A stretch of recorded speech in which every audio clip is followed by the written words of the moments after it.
What is up teman-teman, balik lagi bersama dengan Bang Korea dalam segmen Ada Apa Ya? Sorry ya Tems, hari ini gue lagi pilek, so maklumin suara gue. Oke, hari ini kita akan bahas tentang restoran sup sapi di Jeju. Nah, pernah gak sih lu datang ke restoran, lapar, capek, pengen cepet makan, malah disuruh nunggu di luar. Bukan karena penuh, bukan karena tutup, tapi karena lu perempuan. Seksis nih, seksis. Dan alasannya lebih absurd lagi. Katanya kalau pelanggan pertama hari itu perempuan, itu membawa sial. Ini bukan cerita zaman dulu, ini kejadian di Korea Selatan di akhir-akhir ini. Di sebuah restoran sup sapi di Jeju Island, Pulau Jeju. Hari ini gue pengen cerita sebenarnya apa yang terjadi, kenapa kasus ini bisa viral, dan kenapa ini nyambung banget sama cara pikir lama yang ternyata masih hidup sampai sekarang. Apa yang terjadi? Jadi ceritanya, ini kejadian di sebuah restoran Gomtang di Jeju. Gomtang itu sup tulang sapi khas Korea. Makanan rumahan banget. Kesannya tradisional, sederhana, kayak comfort food. Nah, menurut beberapa pengunjung perempuan, pemilik restorannya, surprisingly, bukan seorang laki-laki, tapi seorang perempuan, seorang nenek-nenek. Diduga memperlakukan pelanggan perempuan beda dibanding laki-laki. Review-review yang muncul tuh kayak gini. Ada perempuan yang disuruh nunggu di luar hampir 1 jam. Karena si nenek bilang, kalau pelanggan pertama itu perempuan, itu membawa sial. Ada yang dimarahin gara-gara rambutnya nggak diikat. Ada yang ditegur karena pakai makeup setelah makan. Ada juga yang dibilang, bahan sudah habis. Tapi laki-laki yang datang setelahnya malah tetap dilayani. Dan dari situ ceritanya mulai nyebar kemana-mana. Kenapa ini jadi viral? Karena ini bukan cuma soal satu restoran. Ini nyentuh isu besar, seksisme generasi lama. Sekarang anak muda lebih berani ngomong soal ketidakadilan. Media sosial bikin cerita kecil jadi viral. Dan restoran itu bukan cuma tempat makan, tapi ruang publik. Jadi ketika ada cerita, perempuan dianggap pembawa sial. Orang bacanya bukan cuma, wah restoran aneh. Tapi, oh ini contoh cara pikir lama yang belum hilang. Sebelumnya gue pengen kasih tahu konteks budaya Korea ya. Di Korea, terutama generasi tua, masih banyak ungkapan tradisional yang isinya bias gender. Bahkan lembaga kota Seoul, Seoul Foundation of Women and Family, pernah ngumpulin daftar idiom seksis yang masih sering dipakai generasi lama. Contoh, amtagi 울면 집안이 망한다. Kalau ayam betina berkokok, rumah akan hancur. Artinya, perempuan gak pantas memimpin. 남자는 돈, 여자는 얼굴. Laki-laki itu uang, perempuan itu wajah. Artinya, laki-laki dinilai dari duit, perempuan dari rupanya. 남자는 평생 3번만 운다. Laki-laki cuma boleh nangis 3 kali seumur hidup. Menekan emosi laki-laki. Walaupun kata ini dipakai sebagai sebuah jokes, ya kita bisa paham source dari idiom ini ya. Satu lagi, 남자가 부엌에 들어가면 고추가 떨어진다. Kalau laki-laki masuk dapur, burungnya copot. 고추, cabai, tapi kalau di Indonesia kan burung.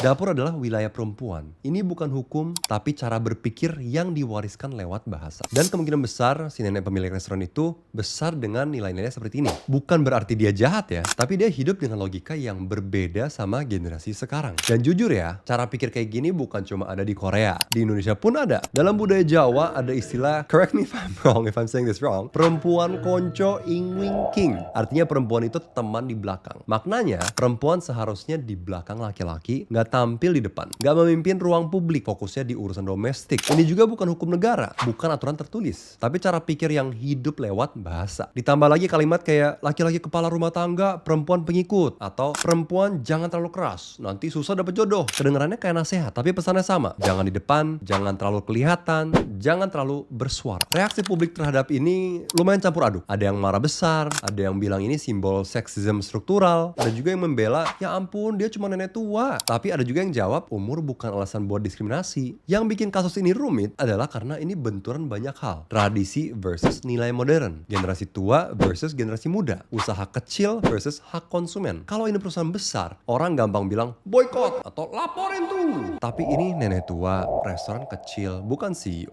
Jadi masyarakat bingung, ini harus dihukum, diedukasi, atau dimaklumi. Sebagai orang Korea yang besar di Indonesia, gue ngerasa dua budaya ini beda, tapi akarnya mirip. Di Korea, seksisme sering muncul lewat cara melayani pelanggan, cara menyapa, cara bicara. Di Indonesia sering muncul lewat peribahasa, nasihat keluarga, dan ungkapan seperti yang tadi, correct me if I'm wrong again, perempuan konco ing wing king.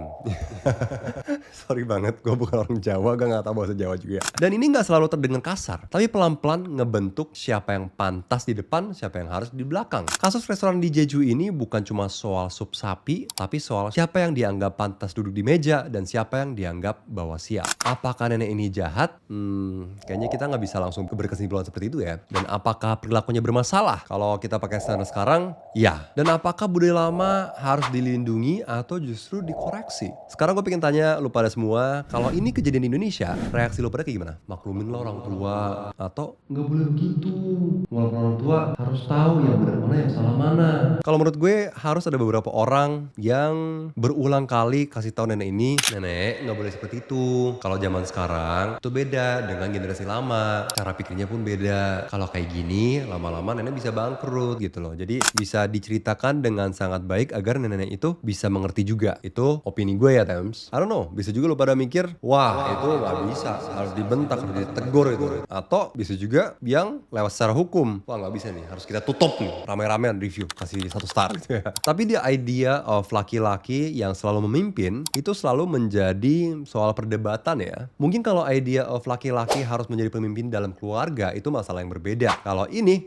kan masalah bisnis ya. Jadi nenek ini mikir perempuan membawa sial pada bisnisnya kalau perempuan menjadi pelanggan pertama. So let's keep our focus on the business side of that statement ya. Jangan dibawa-bawa kemana-mana. Tapi kita tetap bisa bahas bagaimana kata-kata ini atau idea seperti ini bisa menginfluence kepada keluarga-keluarga. Seperti itu, terima kasih sudah menonton. Jangan lupa like, subscribe, dan komen untuk konten-konten seperti ini. Annyeong!